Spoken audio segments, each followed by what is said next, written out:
The son of the former Shah, Reza Pahlavi, noted the death of Iran's supreme leader tonight by calling him, quote, the bloodthirsty despot of our time. CBS News senior foreign correspondent Elizabeth Palmer has covered the regime of the Ayatollah for many years now, and she joins us now from London. Sayyid Ali Hosseini Khamenei was the most powerful man in Iran, with ultimate control over everything from foreign policy to the fearsome Revolutionary Guards, even after surgery for prostate cancer in 2014. Iran's supreme leader had a single mission: protecting the Islamic Republic from internal threats, even if that meant killing dissidents, and external ones, first and foremost America and its ally Israel. Born the son of a cleric in Mashhad, Khamenei joined the Islamic Revolution in 1979 as an advisor to its spiritual head, Ayatollah Khomeini. Khamenei served as both defense minister and president, and when the old Ayatollah died, an assembly of mullahs chose him as the successor. His mistrust of America was anchored in the CIA's role in overthrowing Iran's government in the 1950s. It grew when revolutionary students took 66 Americans hostage in their own embassy in 1980, and the U.S. reacted with fury and sanctions. Fast forward to 2015, Khamenei opposed the short-lived nuclear deal with America. In latter years, internal protests gathered force against Iran's government and, once unthinkable, the supreme leader himself. But he stood firm, an unflinching overlord of revolutionary ideals that had begun to look out of step with a modernizing Iran. Elizabeth Palmer, CBS News, London. CBS News Middle East reporter Courtney Keeley spent more than 15 years reporting from cities across the region there. Courtney, now that the Ayatollah is no longer with us, according to President Trump, what comes next? Is there a clear successor?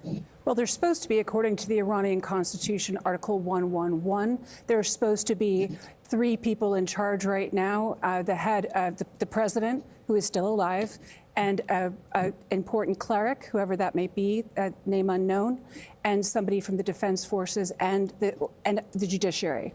Now, there have been a lot of people killed, not just Khamenei.